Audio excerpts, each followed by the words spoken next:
Bismillahirrahmanirrahim. Assalamualaikum warahmatullahi wabarakatuh. Selamat berjumpa kembali dengan saya.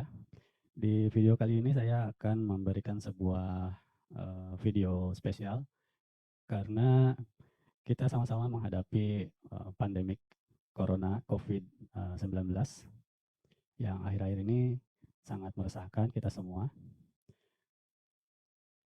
Sedikit informasi bahwa kemarin saya membuat status WhatsApp berisi sebuah jadwal rutin saya, jadwal pernapasan. Ini adalah jadwal pernapasan yang saya lakukan untuk preventif terhadap corona COVID-19. Resep pernapasan ini saya dapatkan dari seorang pelatih yang mana saya sendiri sudah hampir 2 tahun mengikuti pernapasan dilatih oleh beliau. Beliau sendiri adalah pelatih pernapasan untuk kesehatan para purnawirawan TNI, dan kemarin juga beliau memberikan arahan bahwa metode pernapasan ini boleh dilakukan oleh seluruh warga. Jadi seluruh masyarakat Indonesia boleh melakukan pernapasan ini. Kenapa yang ini boleh dan yang itu tidak? Karena pernapasan yang saya geluti ini bukan pernapasan yang sembarangan. Ini semuanya terukur oleh alat-alat kesehatan. Kami selalu mengukur setiap pernapasan yang kami lakukan agar tidak terjadi hal-hal yang tidak diinginkan. Seperti ini adalah contohnya oximeter. Ini pengukur oksigen. Kemudian ini adalah pengukur gelombang jantung, dan saya juga sering menggunakan tutup mata ini karena ini juga akan berfungsi dan menimbulkan hasil tertentu bagi tubuh kita. Ternyata setelah didalami oleh kami bahwa bernapas dengan aturan-aturan tertentu itu akan menghasilkan efek yang berbeda untuk tubuh kita. Dan bahayanya sebenarnya ketika tubuh kita ini mempunyai satu saraf, yaitu saraf otonom. Tapi saraf otonom itu dia bisa bertindak menyembuhkan dan dia bisa bertindak menimbulkan keresahan. Jadi itulah alasannya kenapa kami selalu melakukan pernapasan menggunakan alat ukur dan tidak bisa share ke berbagai orang sembarangan karena dikhawatirkan nanti berefek buruk kepada tubuh orang tersebut. Nah, dalam kaitannya dengan COVID-19 ini, sudah dipelajari,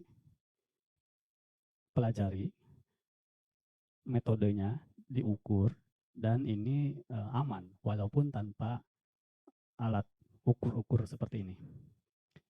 Ini saya kemarin diberi arahan untuk boleh menyebarkan metode ini kepada seluruh warga Indonesia. Ini sendiri bukan dari kami sendiri sebenarnya. Ini awalnya adalah kami mendapatkan sebuah Handbook of COVID-19 Prevention and Treatment. Ini adalah yang kami dapatkan. Jadi buku petunjuk terhadap penanganan pasien COVID-19 dan pencegahan. Ini dikeluarkan oleh Universitas Zhejiang. Universitas Zhejiang ini salah satu universitas kedokteran di China. Zhejiang University School of Medicine, compared according to clinical experience. Jadi dipadu dengan pengalaman klinik yang mereka lakukan untuk menghadapi pasien-pasien yang terkena COVID-19 ini. Jadi si Universitas Zhejiang ini juga ikut serta untuk merawat pasien-pasien yang memang itu menderita COVID-19. Ini adalah selebaran resmi ya, ini handbook. Handbook ini berisi sekitar 68 halaman. Di sini juga di halaman ke-56 ini dijelaskan juga tentang pengobatan pasien. Dia mengkategorikan kepada beberapa level gitu Pak. Jadi pasien yang ringan, yang sedang, dan yang akut gitu, itu akan diberikan penanganan yang berbeda. Coba kita lihat salah satunya adalah di halaman 56. Ini medicine advice of critical COVID-19 case. Jadi ini saran medis dalam kasus COVID-19 yang sudah kritis. Di sini juga diberikan saran bahwa tentang obat-obatannya. Dan ini di sini ada Arbidol tablet 20 mg, lopinavir atau ritonavir 2 tablet selama 12 jam. Imunoglobin, teramik, peptid, ambroxol, isoprenol. Di sini juga sebenarnya disinggung juga obat-obatan yang sekarang banyak dibicarakan, yaitu obat yang malaria itu. Saya cari. Nah, kloroquine fosfat. Ini di sini ada tabel obat-obatan yang bisa digunakan. Potensial interaction-nya kosong, tapi kontraindikasinya ini prohibit to combine with the drug that might lead to the prolonged Q3 interval such as azithromycin, amiodarone, etc. Tapi walaupun di tabel ini ada kloroquine, saya kok tidak menemukannya. Ini kloroquine diberikan untuk pasien yang sudah level mana gitu. Sedangkan tadi saja di level yang akut, itu moderate, severe, ini kritikal nih, yang kritikal. Ini saya tidak melihat disinggung kloroquine. Tapi sekali lagi ini bukan menjadi rujukan utama. Prosedurnya harus begitu gitu, bukan. Karena ini cuman dari pengalaman si Universitas Zhejiang ini dalam menangani COVID-19. Handbook resminya dari pemerintah Cina gitu, yang secara nasional gitu, itu bukan ini. Jadi ini dari Zhejiang University saja, bukan dari handbook si para perawat di resminya gitu, bukan. Tapi ini pun resmi dari Universitas Zhejiang, dan ini karena ini bukan dari pemerintah, tentu untuk hal-hal yang berkaitan dengan obat-obatan juga kita tidak bisa merujuk ke sini terlalu strict gitu. Dikhawatirkan ada efek samping atau hal-hal yang kita tidak ketahui gitu. Karena berkaitan dengan kondisi geografis juga kan. Ya orang-orang Cina dikasih obat yang seperti itu mungkin cocok, tapi orang-orang kita yang terbiasa hidup tropis, apakah itu cocok atau tidak. Makanya di sini kami juga sudah menyaring dari sekian banyak tentang obat-obatan, tentang teknik pengobatan tradisionalnya gitu. Nah, akhirnya kami memutuskan teknik yang ini yang akan kita share untuk umum karena itu cukup aman dan itu punya efek yang sangat baik bagi tubuh kita. Di status yang waktu itu saya buat di nomor 4 itu adalah napas. Jadi COVID preventif full set gitu saya bilang seperti itu. Ini ada 4 rangkaian. Yang pertama nafas booster healing.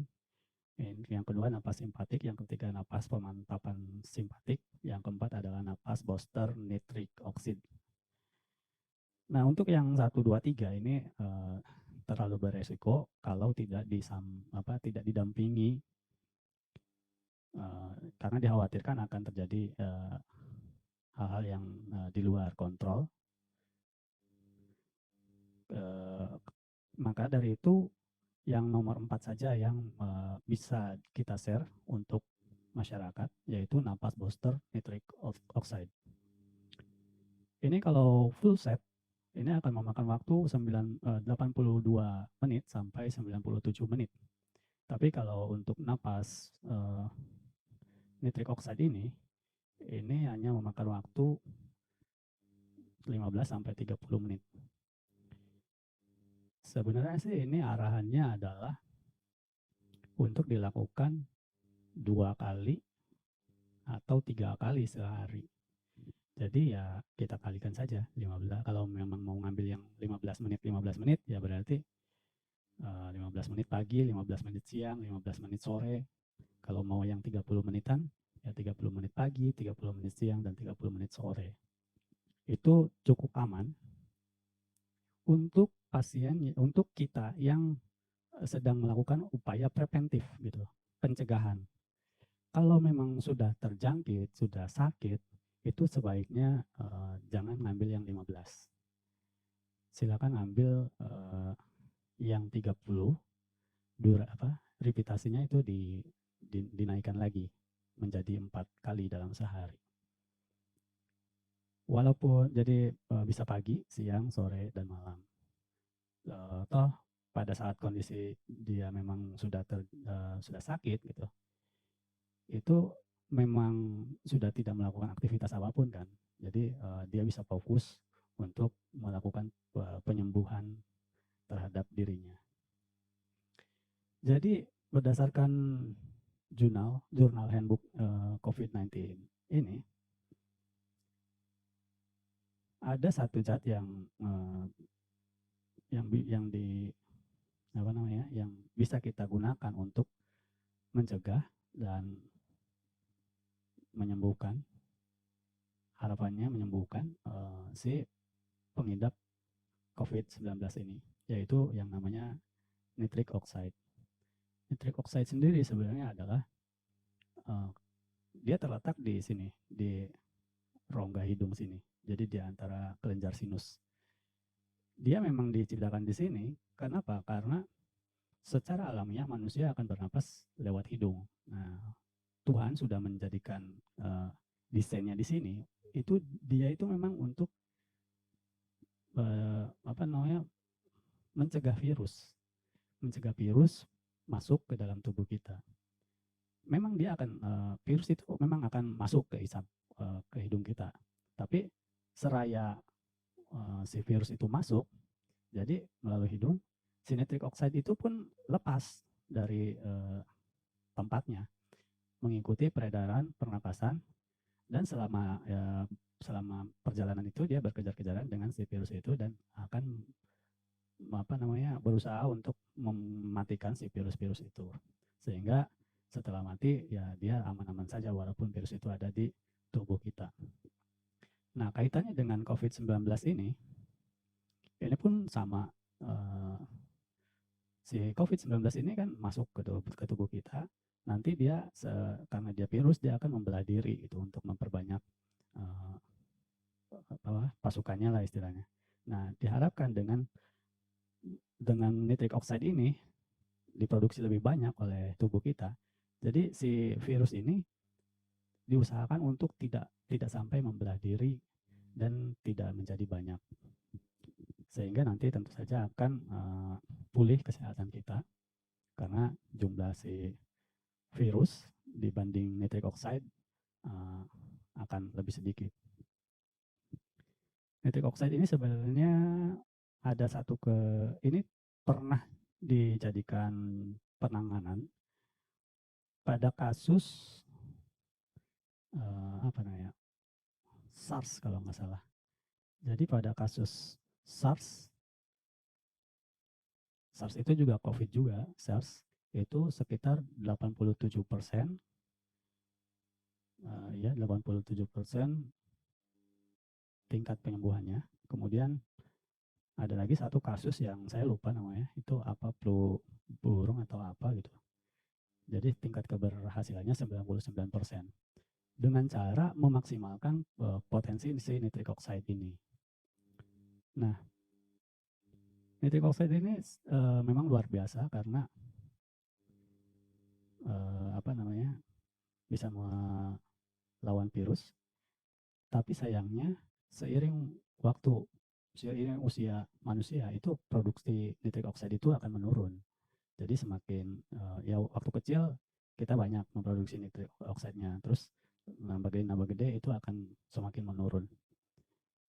Nah, si apa teknik pernapasan yang akan saya berikan ini akan memboosting gitu, apa namanya istilahnya, hmm, memperbanyak produksi nitric oxide ini sekitar 15 sampai 20%. Jadi ini luar biasa. Hanya dari olah napas ini akan memproduksi nitric oxide ini 20% lebih banyak dari normalnya. Langsung saja mungkin kita akan mulai. Jadi pada dasarnya manusia sudah punya nitric oxide sendiri, tapi kalau digunakan dengan aktivitas biasa itu tidak akan muncul nitric oxide-nya. Maka dari itu kita menggunakan metode ini dengan harapan nitric oxide-nya menjadi keluar lebih banyak dan bisa menyehatkan jalur-jalur darah kita dan bisa memerangi virus yang masuk ke tubuh kita. Yang akan kita lakukan ini adalah pernapasan dari mulut. Pertama kita ambil posisi yang nyaman bagi tubuh kita. Kemudian usahakan posisi badan tegap. Nanti masuk isap, tarik napasnya melalui hidung. Kemudian keluarkan juga melalui hidung. Jadi napasnya hidung-hidung. Hanya saja untuk pengeluaran, ketika mengeluarkan napas itu kita mendengung mengeluar apa ya, kalau di bahasa Inggrisnya itu humming gitu. Jadi seperti mengeluarkan suara dengungan, tapi kita tidak membuka mulut. Kita seperti bergumam. Usahakan itu apa namanya mempengaruhi rongga hidung bagian atas kita. Jadi si suara itu akan menimbulkan frekuensinya itu diusahakan untuk bisa menggetarkan rongga hidung kita supaya nitric oxide-nya keluar lebih banyak. Kalau humming ini di kita yang muslim itu seperti ketika kita mengucapkan kalau sholat berjamaah itu kan setelah Fatihah gitu kan, amin kan gitu, mengaminkan kan. Nah, ketika aminnya itu amin, tapi diletak pas kita huruf mimnya itu, huruf m-nya itu.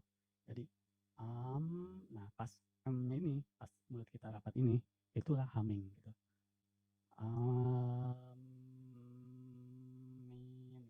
Kalau pas minnya itu udah tidak humming ya karena mulut terbuka. Jadi pas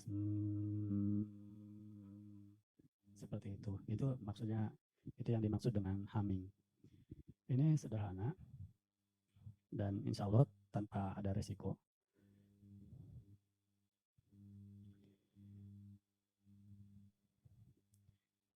Biasanya saya menggunakan tutup mata ini juga ketika pernapasan nitric oxide, karena dengan tutup mata juga ada pengaruhnya sendiri.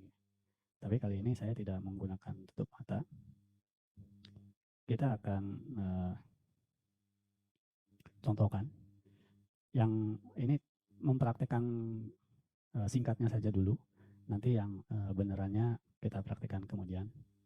Untuk memberi tahu kepada teman-teman, caranya seperti ini. Jadi pertama tarik nafas melalui hidung, kemudian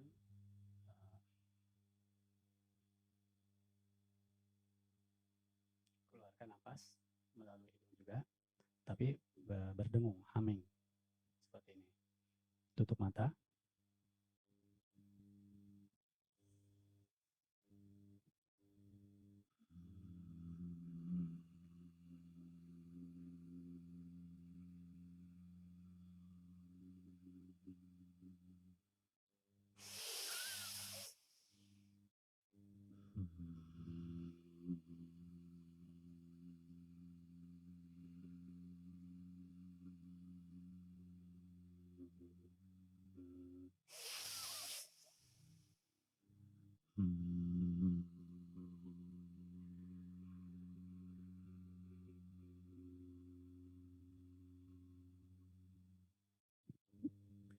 Kurang lebih seperti itu. Dilakukan dengan penuh penjiwaan, karena walau bagaimanapun ada potensi lain ketika kita hanya melakukan pernapasan tanpa penjiwaan dan melakukan pernapasan dengan penjiwaan. Ini sudah sering kali saya buktikan, juga dengan alat-alat ukur. Jadi nanti frekuensi jantungnya berapa, itu masuk kemana, terus frekuensi gelombang otaknya jadi masuk kemana, terus pengaruhnya ke darah kita jadi apa, pengaruhnya kepada pH tubuh kita jadi apa, itu sudah sering saya tes sendiri. Dan memang pernapasan harus dilakukan dengan sungguh-sungguh, penuh penjiwaan, dan tidak bisa untuk main-main, karena itu tidak ada efeknya nantinya. Nanti kalau memang bisa, kalau memungkinkan, ini diatur. Jadi ketika tarik nafas itu 5 hitungan, ketika buang nafas juga 5 hitungan. Seperti di sini saya juga punya aplikasi yang sering saya gunakan untuk menemani saya latihan pernapasan.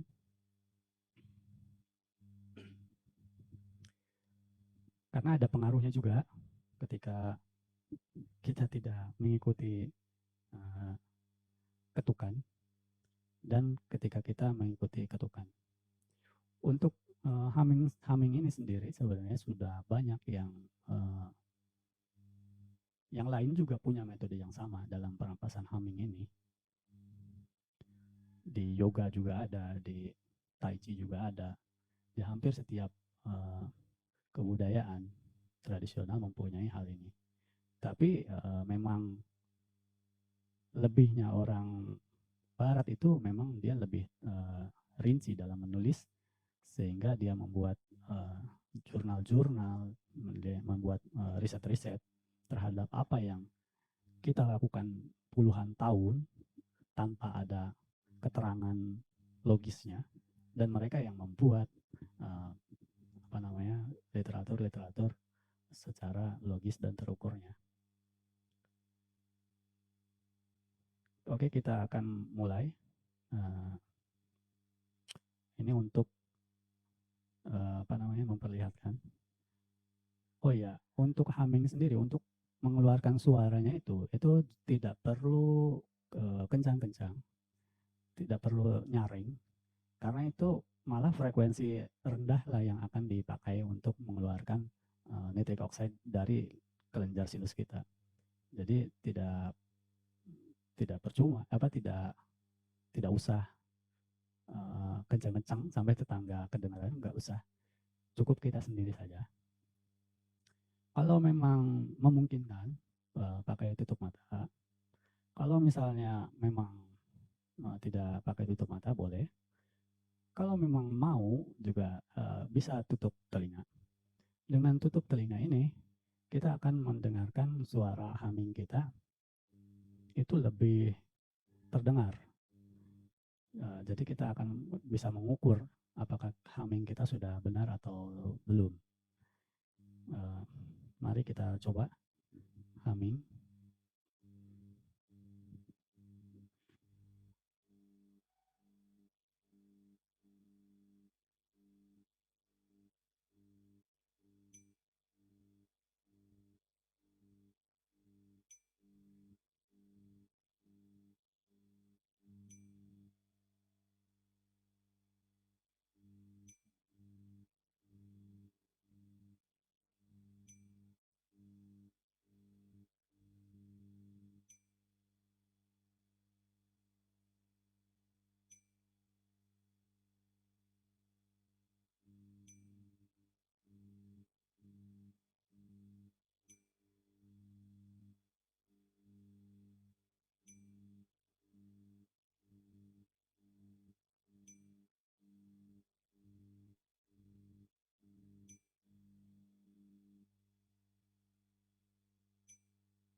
Ya, kurang lebih seperti itu.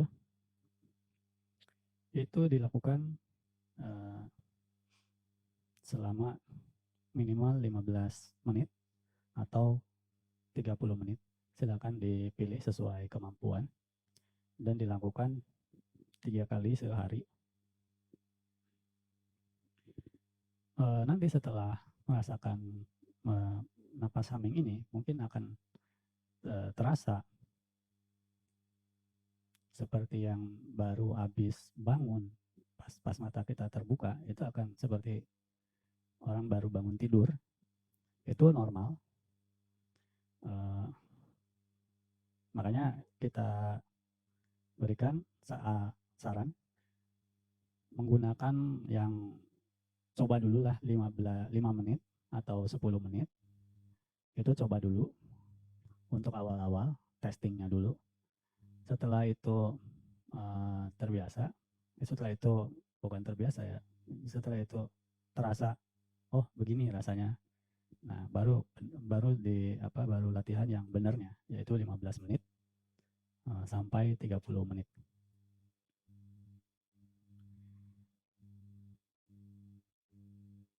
Di literatur lain juga ada yang memberikan petunjuk bahwa humming ini bisa dilakukan dengan menggunakan beban dan sambil melakukan gerakan-gerakan senam. Tapi itu mungkin tidak terlalu praktis ya pada prakteknya, karena itu akan malah kemungkinan itu menyulitkan bagi orang-orang di Indonesia, karena tentu saja kita orang-orang kita ini masih selalu menginginkan yang praktis-praktis dan menghindari yang ribet-ribet. Nah, dengan pernapasan yang barusan saya beritahukan, itu sangat praktis, tidak ribet. Anda hanya cukup duduk dan mempraktekkan napas humming ini.